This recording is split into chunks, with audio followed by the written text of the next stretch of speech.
ओम जय श्री हरि। जय श्री हरि। राम नाम मनिदीप धरु जीह देहरि द्वार, तुलसी भीतर बाहिर हूँ जो चाहसी उजियार। जय श्री राम। मित्रों, शुभचिंतकों, माननीयों, आदरणीयों सभी को आत्मिक दृष्टि से सादर प्रणाम। और आज का ये वीडियो हो सकता है लंबा हो जाए, क्योंकि राष्ट्र के बारे में मैं क्या सोचता हूँ, और ये मेरा एक आप भाषण समझ लीजिए, ये शुद्ध रूप से राजनीतिक भाषण है और इसको मैं कहीं भी बोल सकता हूँ। और मेरे जितने साथी हैं वो इसको जहाँ चाहें वहाँ शेयर करें, डंके की चोट पे शेयर करें। पहली बात तो ये कि मैं संविधान की मूल भावना के प्रति असीम आदर और श्रद्धा रखता हूँ। We the people of India believe in socialism, secularism, democracy, equal human rights, equal human rights. ये बुनियादी बातें हैं। और पहला लाइन ये है कि जो भी ह्यूमन बीइंग है, जो भी ह्यूमन बीइंग है, किसी भी कास्ट, क्रीड, कलर का हो, उसको शिक्षा प्राप्त करनी चाहिए। उसके समुदाय के लोगों को, जो भी बच्चा टैलेंटेड दिखाए उसके लिए उसको शिक्षित करना बहुत ज़रूरी है, क्योंकि शिक्षा से ही सब कुछ संभव है। सा विद्या चा विमुक्तये, विद्या ही मुक्ति प्रदान करती है। मेरी इसमें कई बातें बड़ी कड़वी हो सकती हैं, लेकिन वो तथ्य पर और सत्य पर आधारित होंगी। क्यों? क्योंकि मेरे लिए धर्म न दूसर सत्य समाना, आगम निगम पुराण बखाना, इसमें कहीं कोई संदेह नहीं है। और मैं डंके की चोट पे कह रहा हूँ, रामचरितमानस हो या श्रीमद् भगवद गीता हो, इसको बहुत श्रद्धापूर्वक स्नान ध्यान के बाद ही पढ़ना चाहिए, आदरपूर्वक पढ़ना चाहिए। और ये पढ़ने का मतलब है चिंतन और मनन। अब जरा मैं व्यावहारिक राजनीतिक बात कर लूँ। देखिए, लोग सामंतवाद की बुराई करें, ब्राह्मणवाद की बुराई करें, वर्ण व्यवस्था की बुराई करें, वर्ण व्यवस्था सर्वोत्तम व्यवस्था रही है, तब ये पूरे समाज पे थी। आज केवल नौकरी चाकरी वालों में है। क्लास 1 भी है, क्लास 2 भी है, क्लास 3 भी है, क्लास 4 भी है। कौन थोड़ा भी सोचने समझने वाला व्यक्ति इस बात से इनकार कर सकता है? कोई नहीं इनकार कर सकता है। क्लास हमेशा मौजूद रहेगा, अमीरी गरीबी हमेशा मौजूद रहेगी, क्योंकि ये कभी दूर होने वाली नहीं है, सदियों से चली आ रही है, सदियों तक रहेगी। होना क्या चाहिए? गरीब का उत्थान होना चाहिए। और उत्थान तभी होगा जब समाज में ऐसी स्थितियां उत्पन्न होंगी। न्याय सबके लिए समान होता है, होना चाहिए, कहीं कोई बुरी बात नहीं है। लेकिन ज़रा मैं कुछ चुभती हुई बातें कहना चाह रहा हूँ, उसका जवाब जो अगर कोई देना चाहे तो दे। जितने भी कल्याणकारी कार्य हुए हैं सब सवर्णों के द्वारा हुए हैं, सब सवर्णों के द्वारा हुए हैं। और सवर्ण ही त्यागी हो सकता है, सवर्ण ही महात्मा हो सकता है, सवर्ण ही संतत्व को प्राप्त कर सकता है। समझ गए? आप समझिए। मैं थोड़ा क्षोभित भी हूँ। आलोचना करने वाले तो प्रेस वाले बड़ी कर देते हैं कि योगी महाराज के पहुँचने पे पहले साबुन दिया गया, उन लोगों को नहलाया गया। स्वच्छता बहुत आवश्यक है। और जो मूर्ख लोग मंदिरों में घुसने की कोशिश करते हैं, उनको ये पहले समझना चाहिए कि प्रतिदिन 4 बजे वो, चाहे वो 4 डिग्री टेम्परेचर हो या 14 डिग्री हो, स्नान ध्यान करके पूजा पाठ करते हैं, चाहे भगवान राम की करें, चाहे भगवान शिव की करें, चाहे भगवान कृष्ण की करें, इतना त्याग कोई कर सकता है? और मैंने जैसे पहले कहा है, आप कितने भी उदाहरण ले लीजिए, बहुत सीक्वेंस मत देखिएगा। जितना भी कल्याणकारी कार्य किया है, चाहे वो महात्मा गांधी रहे हों, चाहे सरदार वल्लभ भाई पटेल रहे हों, चाहे पंडित जवाहरलाल नेहरू रहे हों, चाहे के.एम. मुंशी रहे हों, चाहे चक्रवर्ती राजगोपालाचारी रहे हों, सब कृतज्ञ थे। और जो इनके प्रति उपकार करता है उसके प्रति कृतज्ञता व्यक्त करते हैं। और हाय भी गरीब की लगती है, ठीक है, हम वो भी मानते हैं, लेकिन हाय और श्राप भी देखिए कितने श्रेष्ठ लोग देते हैं।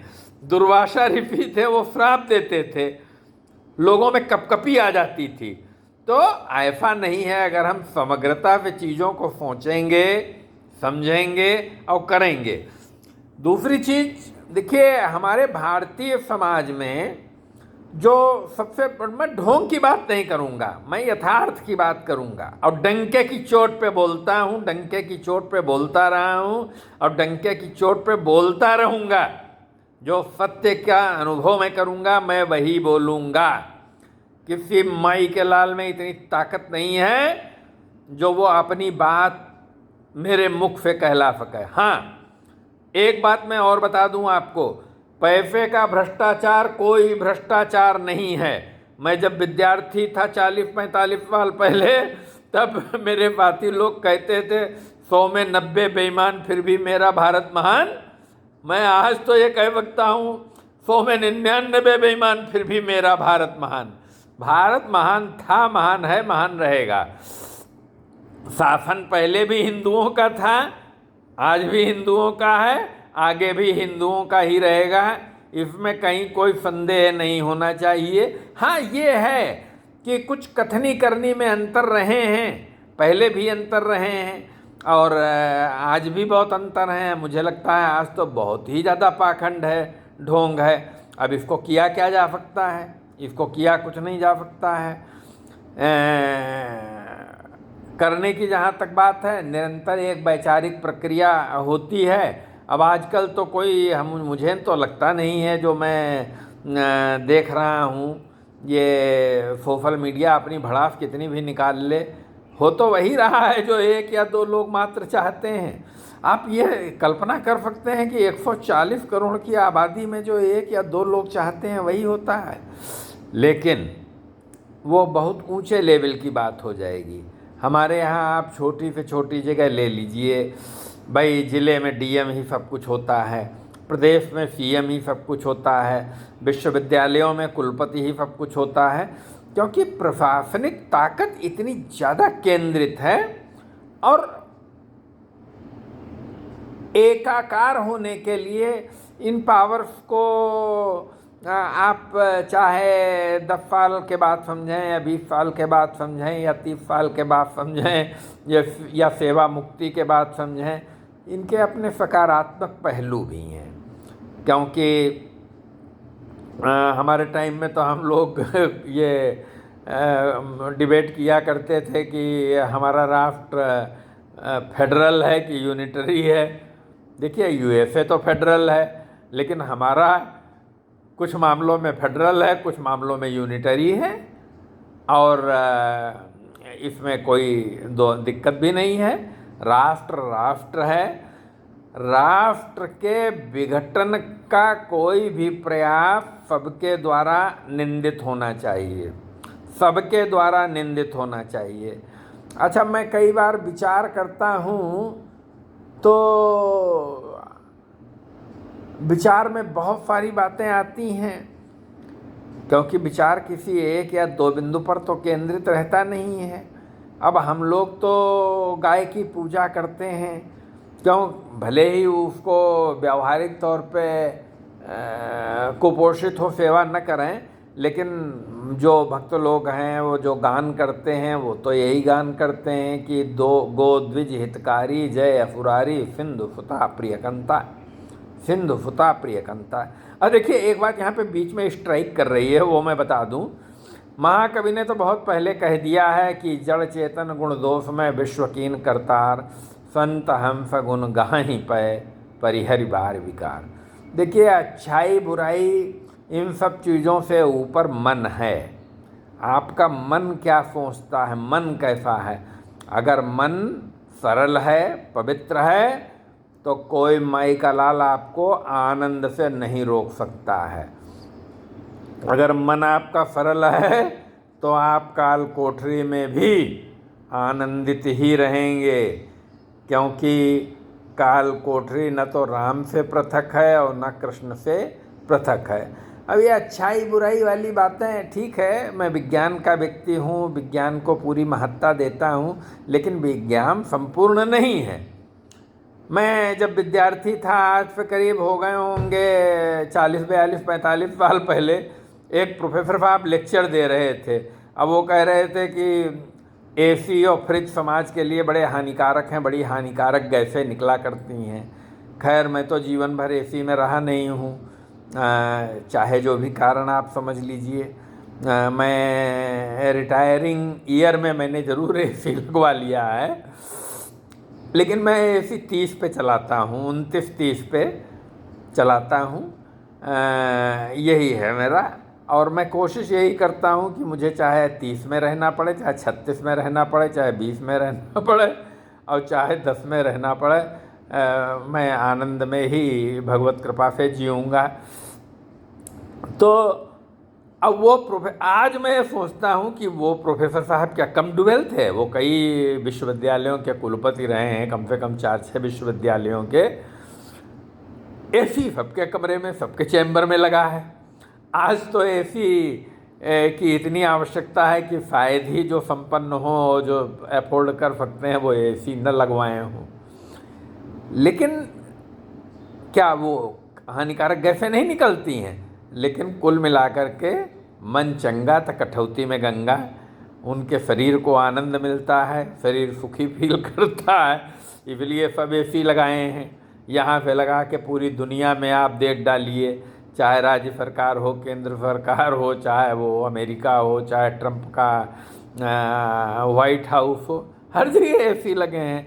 तो मन को आप ठीक रखिए, मन चंगा तो कठौती में गंगा। और एक बात मेरे मस्तिष्क में हमेशा रही है, भगवान राम ने स्वयं कहा है कि निर्मल मन जन सो मोहि पावा, मोहि कपट छल छिद्र न पावा, मोहि कपट छल छिद्र न भावा। देखिए, आप जितने भी सांसदों विधायकों को देख लीजिए, इक्के दुक्के को छोड़ दीजिए, सब करोड़ों अरबों के मालिक हैं, अरबों करोड़ों में खेलते हैं। नैतिकता की तो कोई बात मैं नहीं कहूँगा, कितने नैतिक हैं कितने अनैतिक हैं, क्योंकि वो सब्जेक्टिव भी हो जाएगा। वो अपने ग्रुप का ख्याल भी बहुत रखते हैं, जनता की भी सेवा करते ही करते हैं। सबसे कठिन रास्ता है राजनीति का, ऐसा आसान नहीं है। लेकिन पैसे के मामले में सब करोड़पति अरबपति हैं, वो चाहे कोई हो। उसमें आपको गिने चुने लोग ही मिलेंगे जो बहुत सात्विक जीवन जीने वाले हैं, और उसमें हर पार्टियों में आप 1-2-4 लोग ऐसे पा जाएंगे जो नितांत सात्विक जीवन जीते हैं, नितांत सात्विक जीवन जीते हैं। और ये क्या नाम है, आम भारतीय आदमी जो जीता है वो करता किसके लिए? सब अपने बीवी बच्चों के लिए ही करता है। और बीवी बच्चों में भी अंत में वो आके सब कुछ पुत्र को ही देता है, चाहे वो जितनी चालें चल ले। चाहे उत्तर प्रदेश में धरती पुत्र नेताजी मुलायम सिंह यादव रहे हों, चाहे पंजाब में प्रकाश सिंह बादल रहे हों, चाहे तमिलनाडु में डी करुणानिधि रहे हों, चाहे झारखंड में शिबू सोरेन रहे हों। मैं बहुत उदाहरण दे सकता हूँ पूरे देश में। ये सब वंशवादी नहीं है क्या? यशवंत सिन्हा का लड़का जयंत सिन्हा वंशवाद में नहीं आएगा? हैं? आप विचार करिए, बहुत गिने चुने नेता लोग होंगे जो अपने आप उभर के आए होंगे। हैं, ऐसे लोग भी हैं, और लोकतंत्र में होना भी यही चाहिए। मैं तो राजनारायण को आज भी नहीं भूलता हूँ। और मैं लोकतंत्र का इतना हिमायती रहा हूँ कि राजनारायण अच्छाइयाँ बुराइयाँ सब होंगी, इस बात से प्रसन्नता होती है कि उस बंदे ने साइकिल पे चल करके प्रचार करके तत्कालीन प्रधानमंत्री माननीय इंदिरा गांधी जी को हरा दिया था। इसको कहते हैं बल, नैतिक बल। और एक बार मैं ये पढ़ के बड़ा आनंदित हुआ कि राजनारायण को भी रामचरितमानस की चौपाई बड़ी अच्छी याद थी। उन्होंने मोरारजी भाई के बारे में यही कहा, मन मलिन तन सुंदर कैसे, विसरस भरा कनक घट जैसे। अरे सोने के घड़े में अगर आप विष भर देंगे तो विष थोड़ा ना सोना हो जाएगा, विष तो विष ही रहेगा। भौतिक दृष्टि से विष तो विष ही रहेगा। और सामंतवाद की बात, एक नाम लो, सवर्ण तो फिर भी त्याग करता है, बहुत श्रृंगार नहीं करता है, बड़े साधारण जीवन जीता है। बहन मायावती जी वो हीरे का हार, हीरे का कंगन 50 लाख का कहाँ से आया है? पिता तो उनका चपरासी था। ये अनुप्रिया पटेल हों, पल्लवी पटेल हों, देखो बढ़िया सिल्क की साड़ी, ठाठ पे राजसी ठाठों की तरह रहते हैं। चाहे वो चिराग पासवान हो, पंडितों को गाली देता हो वोट के नाम पे, और खुद पंडित है, सारे काम पंडिताई के करता है। तो देखिए, ब्राह्मण तो सर्वोच्च था, सर्वोच्च है और सर्वोच्च रहेगा। उसकी सत्ता को कोई चुनौती नहीं दे पाएगा। आप उसका त्याग देखिए। कभी आपको ये ब्राह्मण कहते हुए मिलता है कि नहीं मैं बहुत ज्ञानी हूँ, बहुत विद्वान हूँ, सब कुछ मेरे द्वारा होता है? तो ये त्याग की ही बात है, ये त्याग की ही बात है। और त्यागी लोग निकलेंगे भी तो इन्हीं में से निकलेंगे। और फिर वही बात आ जाती है कि क्षुद्र नदी बही चली तराई। ये जो छोटे छोटे लोग बढ़ते हैं, ये खुद आयसो संपन्न हो जाते हैं। उसका वो चंद्रशेखर है तथा कथित सांसद, उसका महल देख लो। तो सबको चाहिए महल, सबको चाहिए सेवादार, सबको चाहिए सेवक। तो जो जन्म से ही महान हैं, मैं मानता हूँ कि कुछ ना कुछ कारण होता होगा अगर आप जन्म को माने। और अगर आप केवल सामाजिक परिवेश में देखना चाहें, वर्तमान को मान लें, तो मैं पहले ही कह चुका हूँ कि जो भी ह्यूमन बीइंग्स हैं उनको शिक्षा पे बहुत ध्यान देना चाहिए। शिक्षा से ही जागरूकता आएगी।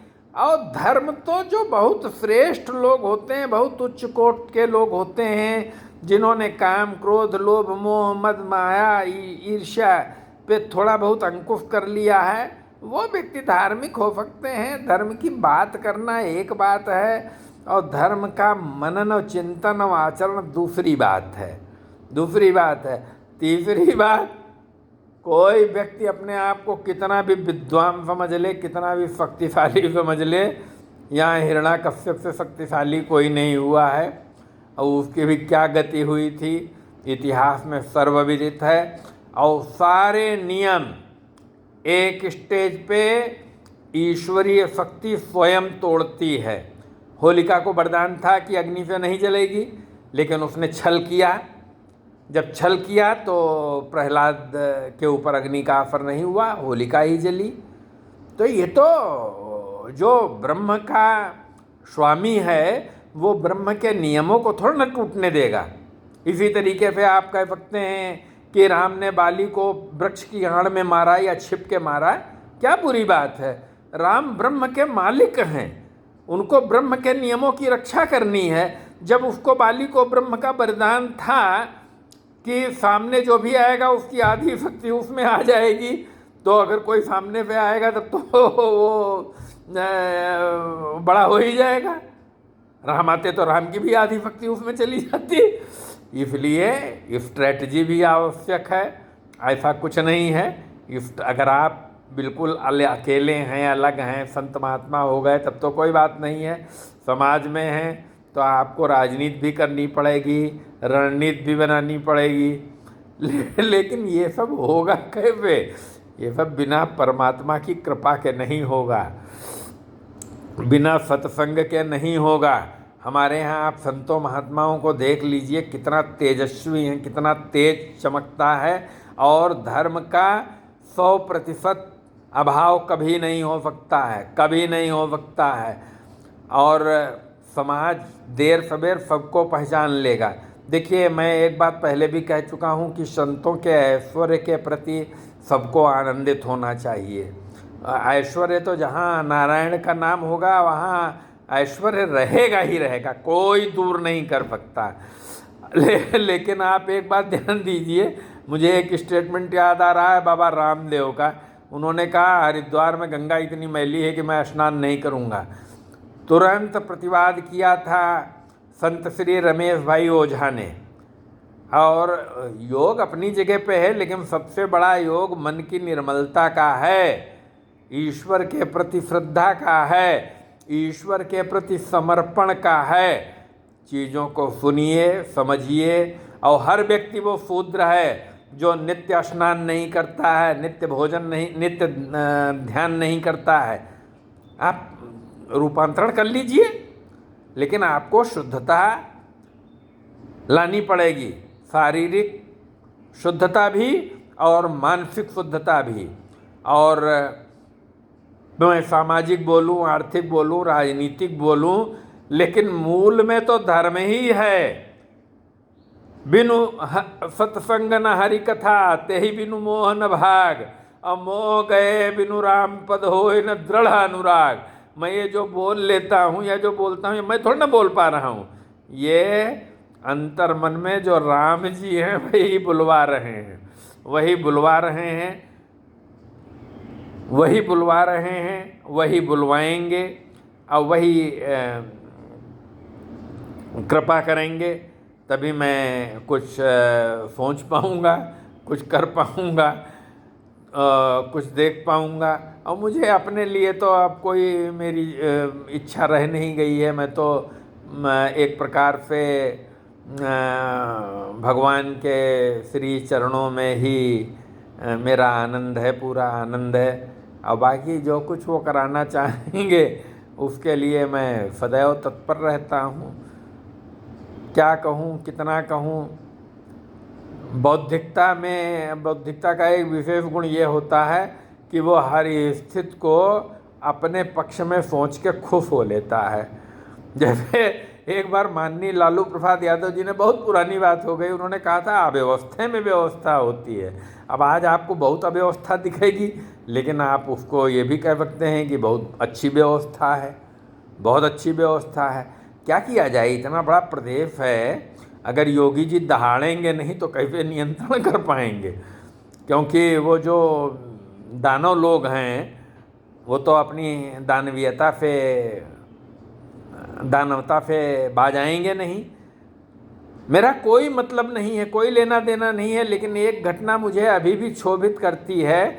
एक कोई IPS थे, KP सिंह या क्या नाम था, नाम तो अब सब विस्मृत कर देता हूँ। अब तो केवल कोशिश यही रहती है कि राम का नाम ही स्मरण रहे।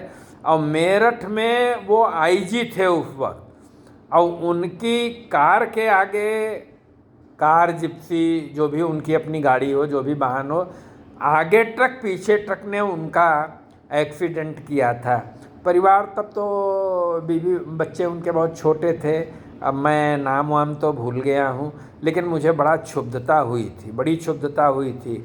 और आज ये जो आप अराजकता देख रहे हैं, अव्यवस्था देख रहे हैं, इसके पीछे अतीत है। मुझे याद है, अच्छी तरीके से याद है, प्रकाश सिंह जी DGP हुआ करते थे उत्तर प्रदेश के, और सरकार ने उनसे इस्तीफा ले लिया तो वो रुआंसे होकर प्रेस कॉन्फ्रेंस किए थे कि इतनी क्षमता मेरे अंदर है कि मैं अपने परिवार की रक्षा कर सकूं। क्या बुरी बात कही थी? कोई बुरी बात नहीं थी। अरे आप अनाचार थोड़ा न कर सकते हैं, अत्याचार थोड़ा न कर सकते हैं, व्यक्ति अवॉइड कर देता है, यही रणनीति होती है। और समय से बड़ा कोई नहीं है। वक्त की हर शय गुलाम, वक्त का हर शय पे राज, वक्त के दिन और रात, वक्त के कल और आज, वक्त से कल और आज। वक्त होता है, वक्त वक्त होता है। और जो भी व्यक्ति जो भी पद पावें उनको यही समझना चाहिए, सबसे सर्वोच्च जो दृष्टि है, सिद्धांत है मेरी दृष्टि में, वो ट्रस्टीशिप का ही है कि हमको यही मानना चाहिए कि हमारे ऊपर जिम्मेदारी सौंपी गई है, जितना अच्छे से अच्छा मैं कर सकूं उतना अच्छे से अच्छा करना चाहिए। मैं आपको बताऊं, मैंने कभी नहीं ये समझा कि मैं असिस्टेंट प्रोफेसर हूं या एसोसिएट प्रोफेसर हूं या डीन हूं। भाव केवल ये रहता था कि मेरे द्वारा कोई भी अनुचित कार्य न हो, बहुत अनुचित कार्य न हो। और अब इस एज में थोड़ी व्यावहारिकता तो खैर आ ही गई है, और व्यावहारिकता आनी भी चाहिए, क्योंकि सिद्धांत तो अंत में सिद्ध होगा, व्यावहारिक दृष्टि से जो उचित होगा वो तो तत्काल में किया ही जाएगा। ठीक है, अभी ये जो कुछ उल्टा सीधा दिमाग में आया, जो भावना आई, वो मैंने बोला है। और किसी को कष्ट न हो, आप विचार करिए,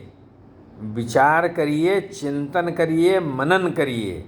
चिंतन और मनन से श्रेष्ठ कुछ भी नहीं है, और चिंतन और मनन आपको प्रेरित करता रहेगा अपने में बदलाव लाने के लिए।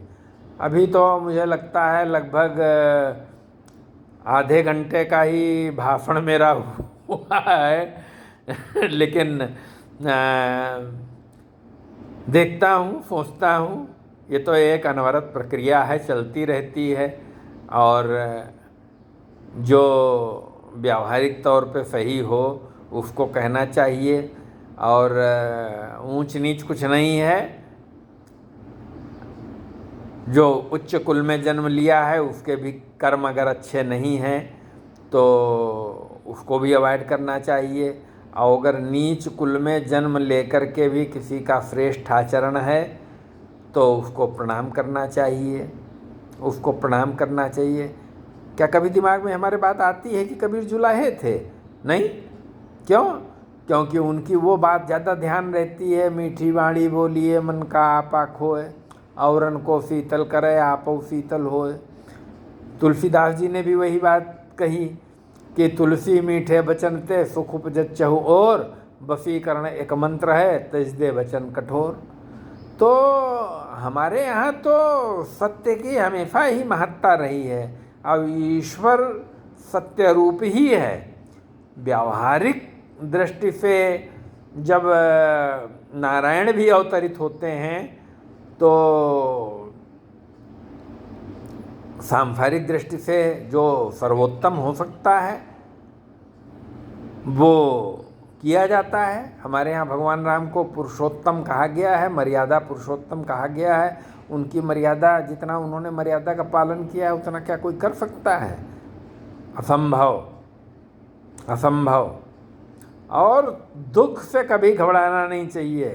कन्हैया भी हमारे कारागार में जन्म लेते हैं, जन्मते ही सब बिछुड़ जाते हैं। माता पिता, जो माता पालती है वो कोई और है, फिर कहाँ मथुरा वृंदावन, कहाँ द्वारिका, विचरण होता रहता है। सब चीज़ें चलती रहती हैं, दुख से कभी घबराना नहीं चाहिए। आप चाहे ये कह लीजिए कि मैं जब बहुत कुंठित होता हूँ तो मेरा दुख इन्हीं बातों से दूर होता है।